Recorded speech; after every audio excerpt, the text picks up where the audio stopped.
It seems like this is going to be a very long episode. I didn't plan it, but there are a lot of things that I want to discuss. So, now for the second discussion for today. Something is going on in MAGA land. There seems to be a civil war in MAGA Republic. If you well, you should know since you follow politics. But if you don't know, MAGA is Donald Trump's section. It's like the conservative party. But now that Donald Trump is president, it's like Donald Trump's ideology, Donald Trump's section of the Republican Party, the Make America Great Again movement. Now, something happened that I want to discuss and tie it to Africa, why it should also be our business. A few days ago, Donald Trump announced that one Indian is going to be like in charge of AI, advise Donald Trump on AI. Now, Trump already has um this guy, former CEO of what's that his name? The former CEO of PayPal. I think it's David Sachs. Yes, David Sachs. Already has David Sachs heading the AI and Bitcoin something, right? Advising Trump on that. So Trump also mentioned that this Indian guy, I've forgotten his name. So this Indian guy is going to work with David Sachs. And when he mentioned it, Laura Luma, she's a political personality, she's a political commentator in the United States, but she's on Trump's side.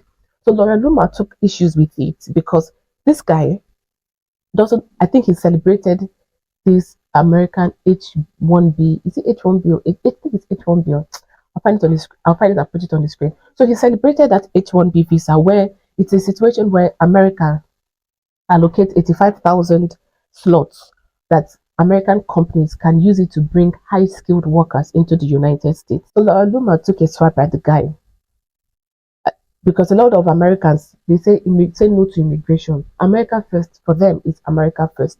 No immigration, no immigrants, don't bring anybody. But a section which is actually the business guys of the Republican of the MAGA crowd, people like Elon Musk, Vivek Ramaswamy, even this David Sachs, these guys are open to the H1B visas because it helps them in their companies.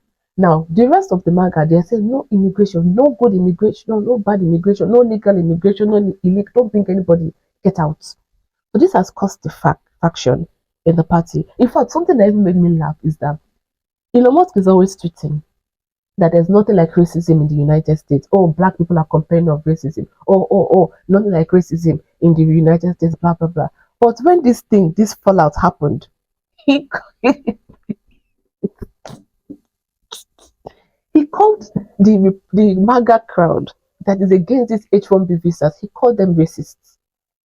Right there in black and white on Twitter. I'll see if I can find that thing and I'll put it on the screen. He called them racists. So this idea, right, that sometimes when you follow politics and you look at politics in different countries, it's easy for you to be drawn into a certain crowd because they're making a compelling argument, right? But you need to understand that people twist narrative. It doesn't matter who. I know Elon Musk said that he bought Twitter so that free speech can happen, blah, blah, blah, whatever. But people will twist the narrative to suit themselves. This is the Elon Musk that always says racism does not exist, racism, blah, blah, blah, blah. He just called MAGA folks racist, and he said they were going to remove them from the Republican Party.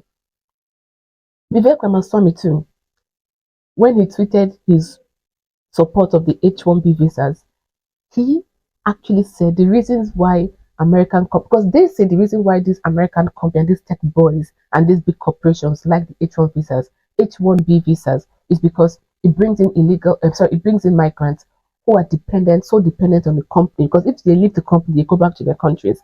So it brings in the migrants who are so dependent on the company, and then the company can pay them less than they will pay Americans, right? So they are saying is their support. So this MAGA, should I say, the most of the MAGA, this Elon Musk faction that is supporting the H1B visas, they're very small. So the most of the MAGA people are saying the reason why they are supporting it is because it will bring migrants these companies can pay less, and because they pay them less, they can make more money and not employ Americans. So they are saying, don't bring anybody at all. There's no such thing as skilled migrants.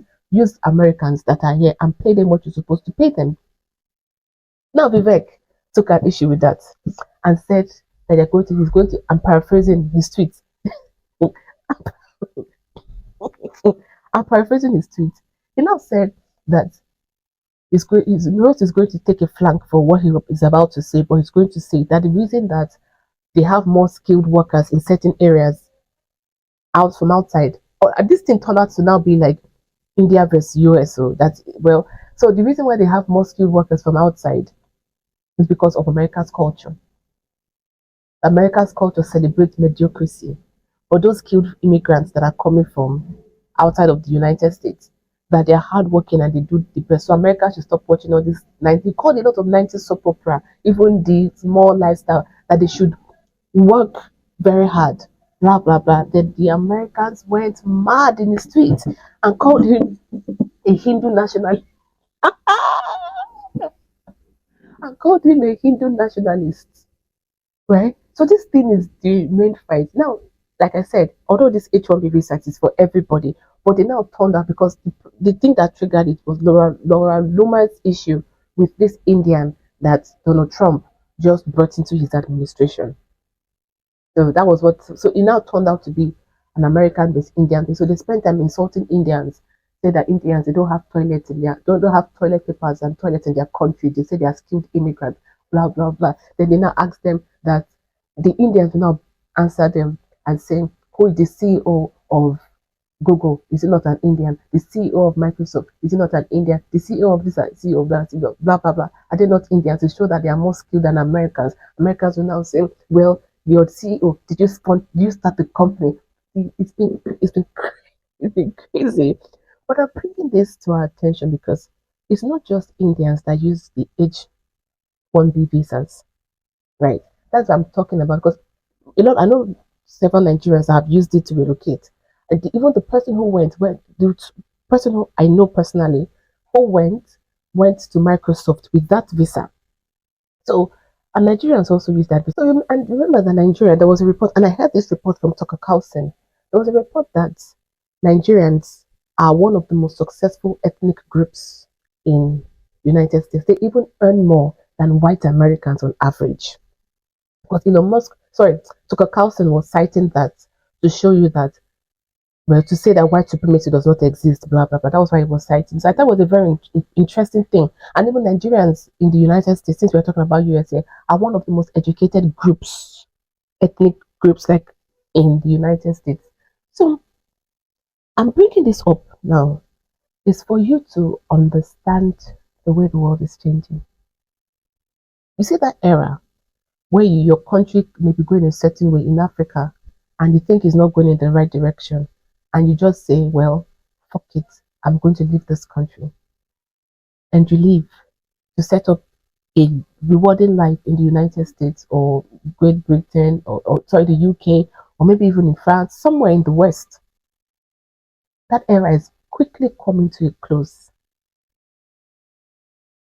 If you watch the way the politics has been moving in the West, and if you also watch the leading media voices in the West, it is leaning right, right, right.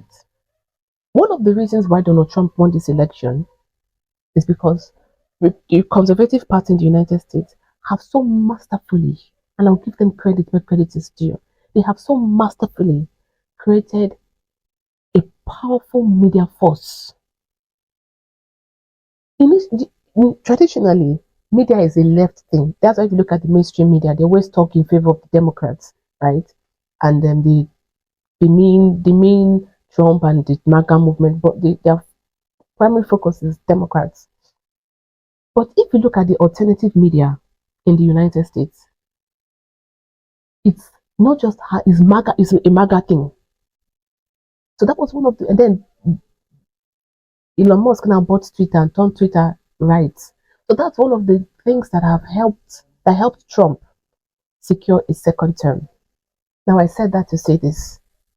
As the politics is moving right, see Donald Trump. Now Donald Trump, I think actually, I think Donald Trump is not really a right person because he doesn't have issue with abortion. He doesn't even have issues with homosexual and like normal conservative. They have issues with abortion. They have issues with immigration. They have issues with homosexuals and that. But Trump is not quite like that.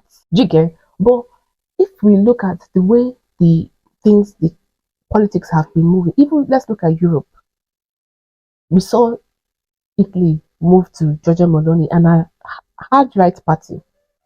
We are seeing in the UK now, you may say, well, the left, the Labour Party, the left is just in the UK. But you forget that Nigel Farage's party, his party, Reform UK, is a right-leaning party.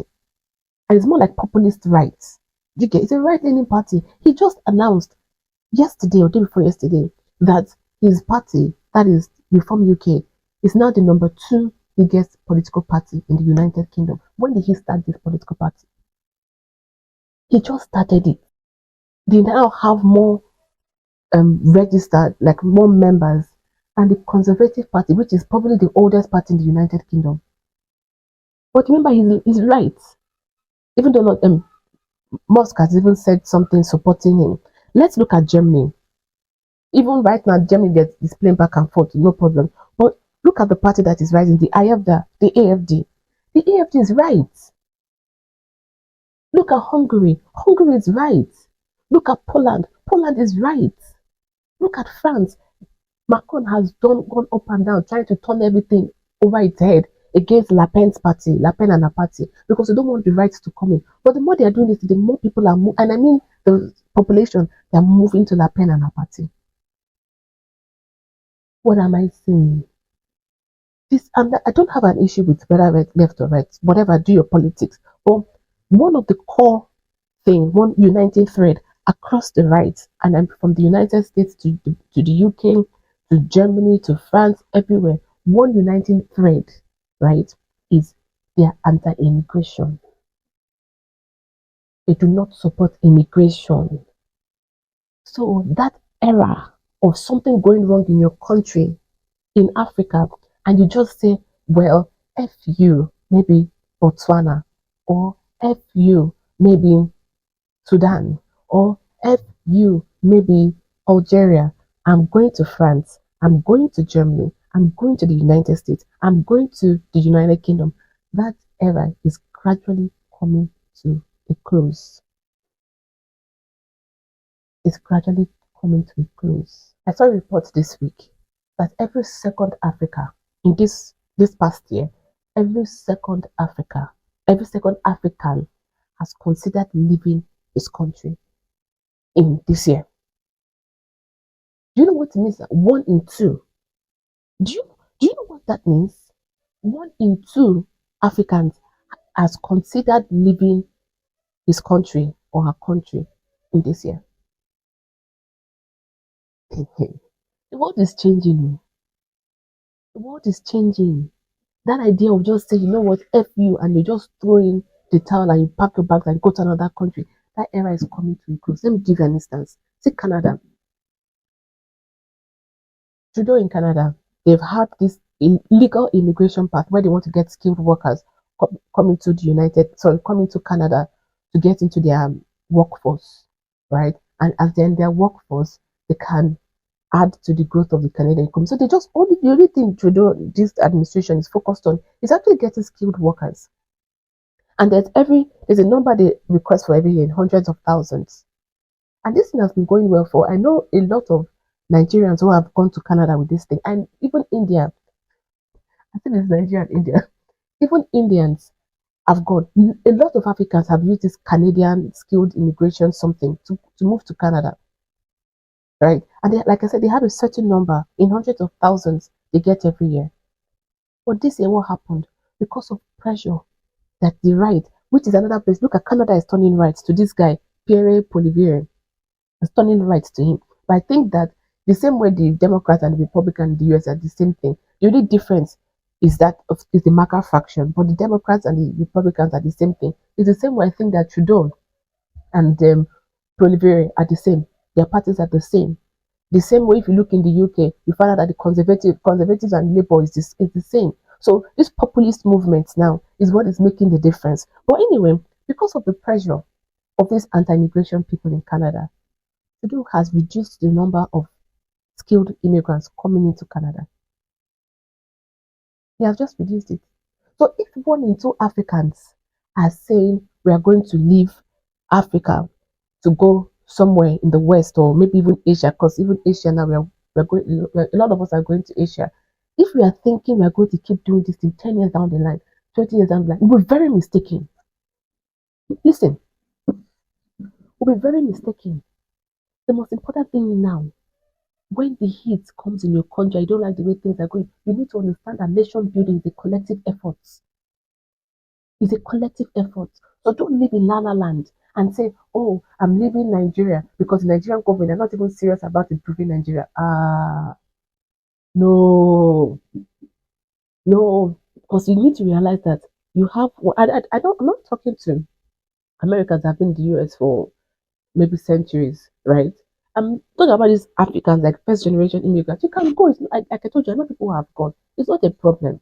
All I am saying is, all I am saying is the way politics and media is changing around the world, particularly in the West. That leisure, that luxury of you just something your country is going bad. Instead of you to sit down and think of how to fight to fix it, you just throw your hands in the air and say, I'm going to the United States. That era is coming to a close. Because normally you'll be saying when these people are having their rhetoric, their immigration rhetoric, you may be saying, oh, they have a problem with illegal immigrants. These H-1B visas, they are not illegal immigrants. In fact, they are immigrants that the United States government and the companies that employ people have realized that they need to add money into the American economy. Yet Americans are saying, we don't want anybody illegal, close it. Things are changing. While I know with this, I'm guessing for like 80% sure that with this particular thing now, Musk is going to win. Musk faction is going to win because they have the money. They have the money. So it's the people with the resources and the funds that get to win things like this. But in the long run, I'm telling you that this is just one feat, like one punch in a very long battle. In the long run, they will win because they're going to, their argument is, oh, um, these people are coming in from India, from Africa, wherever, and that because they can be paid less, they are taking jobs away from Americans. So that is the argument. The argument is they are taking jobs away from Americans. So when Americans see that their life is not, Americans feel like their life is not going a certain way, the money they used to make, say 50 years ago, right? 50 years ago, they could make a lot of money. Maybe with even one income household, you could actually live well. Like many of them, their wives didn't work. They would just took care of the kids. The men went out, and with just that one income, you will buy a home, you get a car, you will live. No, so things they are complaining that things have really gotten bad, and they are blaming this legal skilled international workers coming to the United States and every other immigrant. So that's the issue they're having. But I'm saying that things like this are going to continue. So we in Africa, we should not have at the back of our mind that there's a second option outside of Africa. For now, maybe in the next 5 years, 10 years, no problem. But in the long run, you will wake up to the fact that no, there's no second option. There, when you're there, you're outside, you don't have mouth the way you would have mouth in your country. You will not. Another thing I want to mention on this topic is that when we look at the rest of the world, Africa is way behind. Africa is way behind on things. So if the rest of the world works one, we should not follow the same movement, the same pattern that they use. What do I mean by that? I want to use this Vivek's tweet that caused an uproar within American society, but of even within the let's say within the Republican sector of America. I want to use this to talk to us. Well, I don't have a strong opinion about what he's saying in context of the United States. Really, I don't have a strong opinion. But what he said, we can bring this thing into Africa, and we'll be right.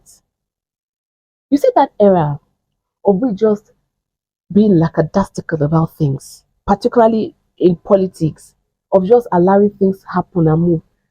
That era needs to stop. If the rest of the world works one, Africa, we need to work 10 if we are going to meet up. Because it's one thing to tell Africans that, oh, stay in your country and don't think of leaving, right? Or don't think of going to another place, stay here and build here. It's one thing to tell them that. It's another thing for them to have an environment that encourages that. Do you get me? So this thing of, well, we are just dragging our feet and waiting for someone to, no, no, no, we need to stop it. We need to stop it.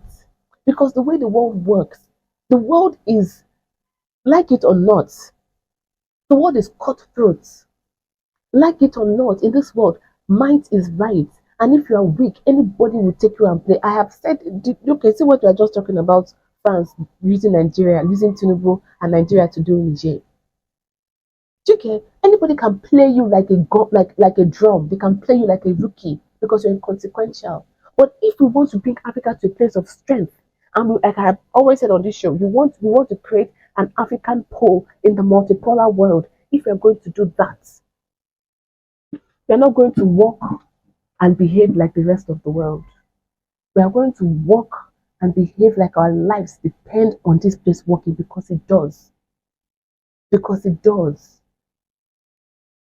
And that is one thing I really I take issues with when I listen to, permit my word, I listen to black podcasts. You know, I'm not really, okay, may not have noticed, but I don't really like to use the word black because I think black and Negro is the same thing. Negro is Greek for black. So if Negro is a racial slur, why is black not a racial slur? Do you get me? Negro and black is the same thing, it's just languages that's the difference. So I don't like using the word black, but let me just use it in this context. Whenever I listen to black podcasts, sometimes I wonder, do these people even understand the way the world is changing? I just told you now that one of the reasons Donald Trump won and he won popular votes is because the conservatives have a strong hold on alternative media. And if you check, what if you just start listening, let's say you start following geopolitics, one of the most prominent voices you would hear on the American side are conservative voices. You actually need to take extra effort to begin to find liberal voices. I found them too, but I mean, you take extra time beginning to find them. The Republicans have mastered this thing called alternative media. They've mastered it. We in Africa, we need to learn from them. Oh God. That's why reports have come out to show that more young men in college people, young people in the United States usually young people are usually liberal, but now young men are more conservative.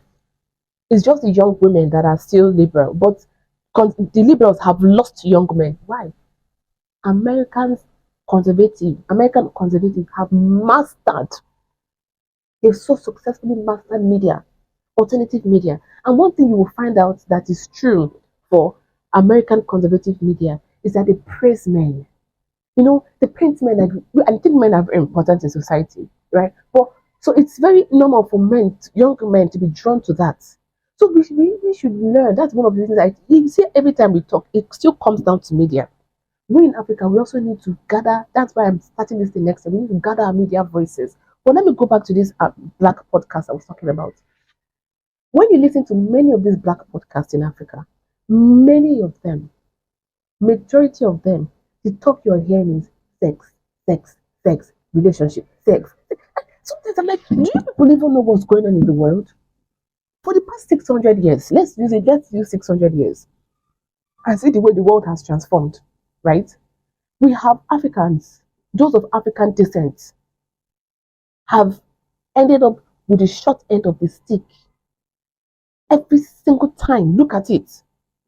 From the Arabs to the Europeans to the Americans, every freaking single time we have ended up with the short end of the stick. Now that we are seeing another world is changing and forming right in front of us, what our people are discussing is sex. Sex. Like, tell me the situation. Let's look at Africa now. And tell me the situation. Let's use Nigeria because Tinubu has been so ridiculous. Or even Kenya. What is the situation here that wants you to be so relaxed? I want you to be so relaxed. I get it that sex is it's what's the word? Can really is a stress reliever, right? But this too much talk about sex, boyfriend, girlfriend, sugar daddy, this too much talk of these stupid, unimportant things is distracting. It's distracting. We need more voices in Africa, on this continent, who will discuss politics, because everything rises and falls with politics. I used to be the person that I didn't care about politics. I said, oh, politics is a dirty thing, it's a dirty game. I'm not interested in it. And the more I stayed away, the more things happened. And as I began to look, I found out that whether it's the money you have or you don't have, your children's school fees you can pay or the children's school fees you cannot pay.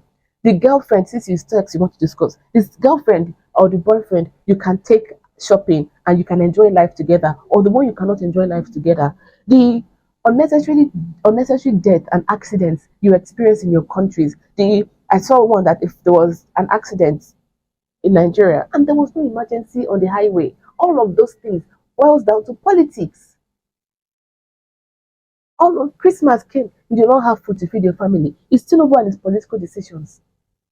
Oh, why is there terrorism in this part of Niger? Nigeria's government just told you that Nigeria is supporting terrorists in your country. Oh, why is it that when we used to go to farms before to farm our foods, we can't go to farm our foods again? There are bandits that are disturbing us. They are telling you that some outsiders are popping up bandits in your country. It's all about politics. It's all about politics. So let us wake up from this illusion that we can just be discussing sex and relationship and sugar daddy and do you like which position do you like, all those stupid unnecessary conversations we can be having it while the world is changing. See, those ones who are discussing strategies on how to create a prominent and important place for United States in this new world that is taking shape now. If they are having that discussion, they are mobilizing their society in that direction. Go and look at China. China just unveiled the world's largest amphibian ship. Look at the society in China. Look at what their students are learning in their schools. Look at what they are producing. China is orienting its society in a certain direction. Look at Russia. Russia is orienting its society in a particular direction. Even look at Brazil. Brazil, even Argentina. These countries are being oriented in a certain direction. Those ones who are being proactive and are structuring their society to be competitive in this new world, they are going to win us again. All this long thing I'm saying, this is the bottom line. They're going to win us again. If the only African voice you hear in alternative media is sex, relationship, sugar daddy, position, big hits, all that nonsense talk. Nonsense, yes, I said it's nonsense talk. Nonsense. You do not have 247 power in many African countries. Is which sex position is important to you that you want to discuss? Many African countries are not sovereign. Terrorism and terrorism are scattering everywhere. It is your sugar daddy. If the man does not buy you a Birkin bag, you are not going to talk to him. Excuse me. If a girl is not doing this and this, excuse me. Is that what's important to you? Ah, don't be a pawn in somebody else's game. Don't be a pawn in somebody else's game. I mentioned this whole thing about Nigeria and Nigeria in the last section. And when it came out, I was really happy. It was something that a lot of Nigerians were discussing. Then after that, too, just as we are getting into the nitty-gritty of the discussion, someone just came from somewhere, one influencer like that, and started talking one unimportant thing. To me, I think it's not important in the context of what is really going on between Nigeria and Niger.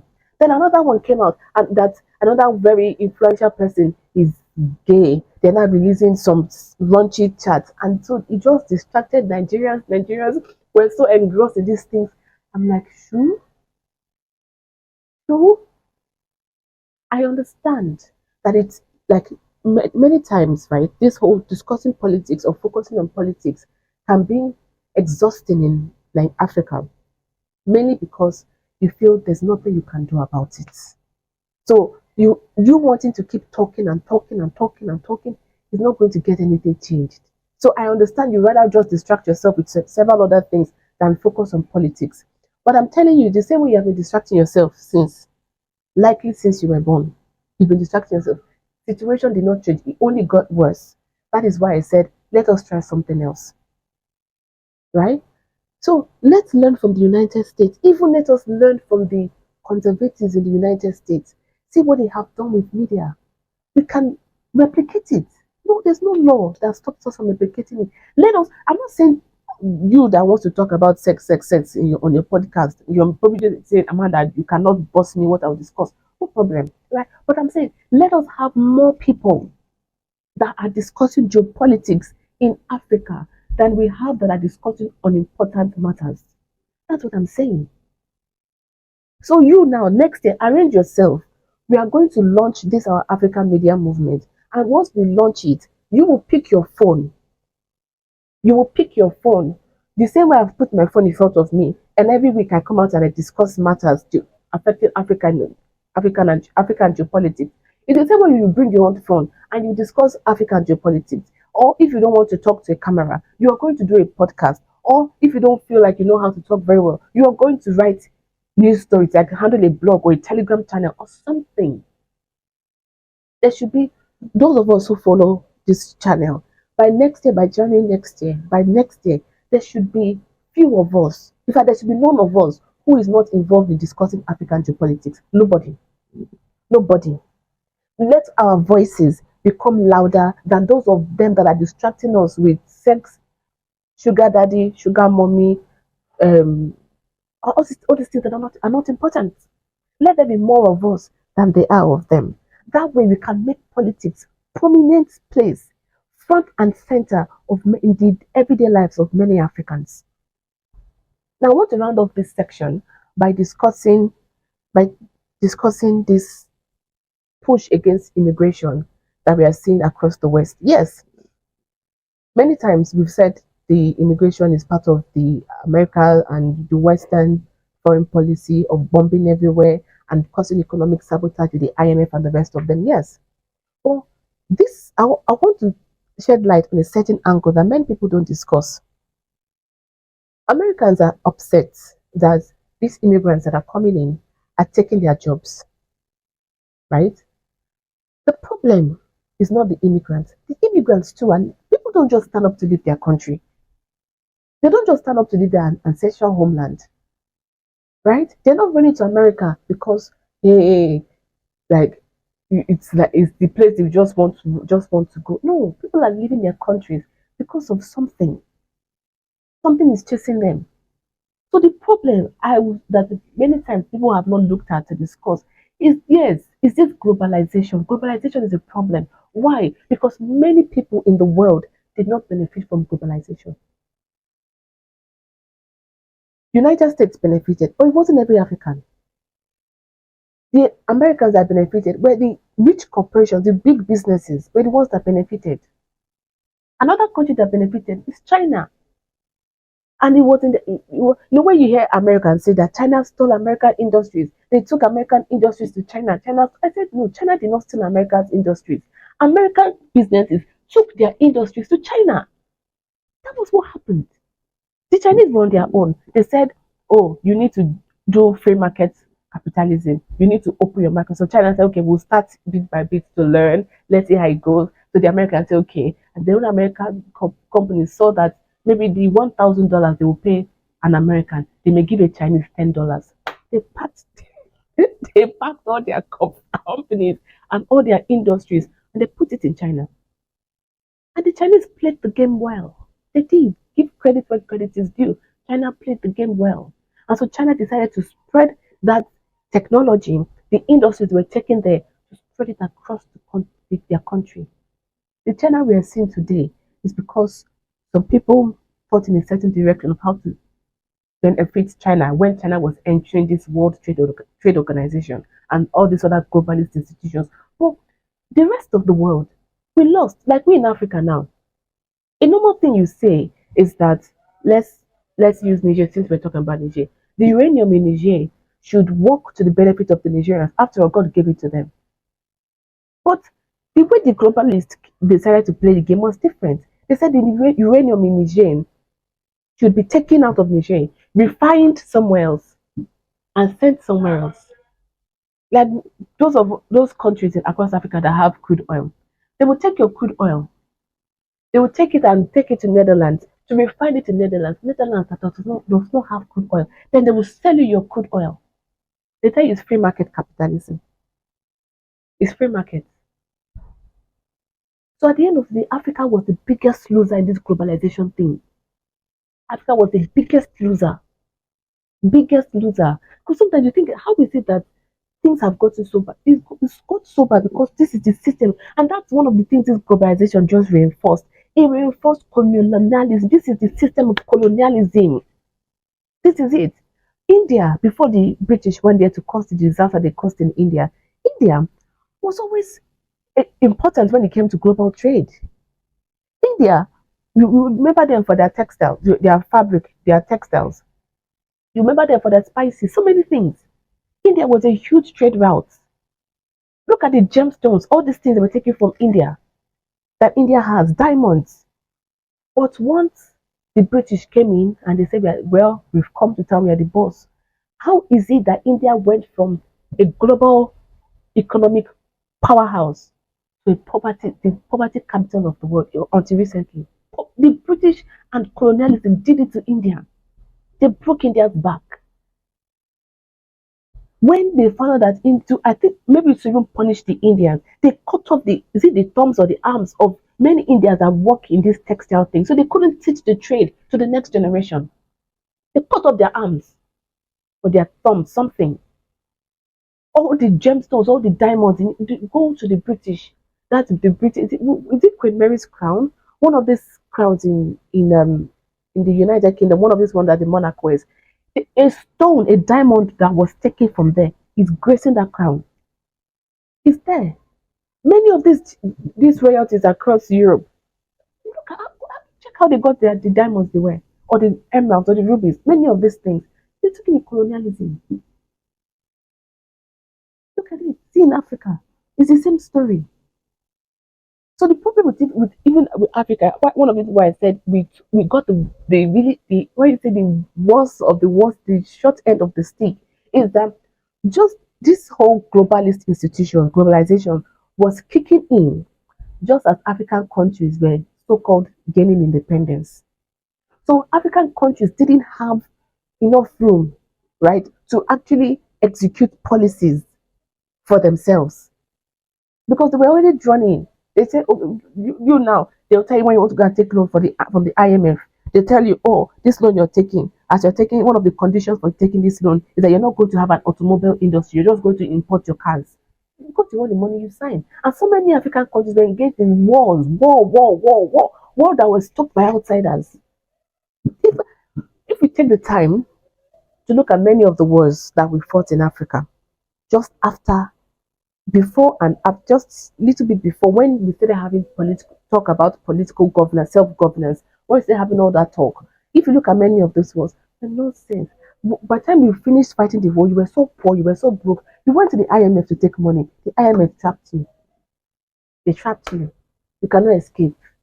So then you never had economic sovereignty. So the problem, I agree with this, many of these people, globalization is a problem, and which is why I am not mad that many countries now are facing inward. I'm not mad because the everyday Americans who had jobs that paid them so much and so well that one income household was in a household, one income was enough to run and not just run, to even live a good life, to have vacations and everything. But today, two incomes are not even enough. Globalization destroyed it. So many countries are facing. There's this guy, he's a political commentator. I don't agree with him in many things he says. Peter Zen. Yeah, his name is Peter Zen. I don't agree with him in many things he says. But this is one thing he said that I agree with. He said he wrote a book, Every Nation for Itself, or something like that. It's true. Right now, we're living in a world where nations are facing inward. You hear countries like China. China is limiting export of certain resources to America, which used to be a huge income for China. But China is saying, no, we're not going to do this. You look at Russia. Russia is saying, no, we're not going to export this. Countries are beginning to face inward. They're realizing that globalization has been a disaster.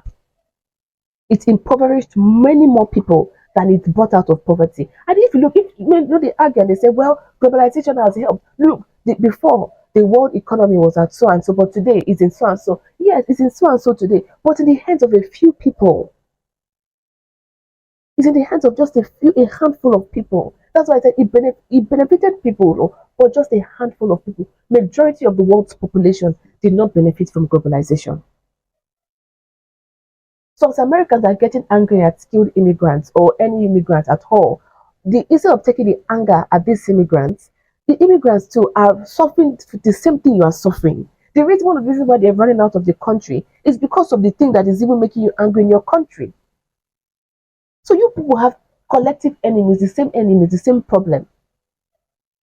Let me know what you think about this back and forth with um the HB1 visas in the United States, and also this whole thing of immigrants, immigration. Me, I'm saying that Africa, the way the world is changing, we need to just focus on Africa. And instead of you to say, I'm going to leave this country and never come back, think of how can you come in to build this country, to build your country and this continent. Let me know what you think about all of this in the comment section below. As always, don't forget to like this video, subscribe to this channel, and share this video with your family, your friends, everybody, so we can reach more people across the continent and across the world. I mentioned to you that we need to learn from the conservative section of the United States how to leverage media to push our interests. And that's one of the things that we are launching in 2025. I want to launch it in January, where we have a lot of Africans come together to discuss politics so that our voices will be louder than those Africans that decide that the only thing they want to discuss is sex and sugar mommy and sugar daddy. So if you want to support the work that I'm doing on this channel and even this project that we want to launch in 2025, if you want to support, please use the link in the description, and it is also the link on the screen. Thank you so much for your support.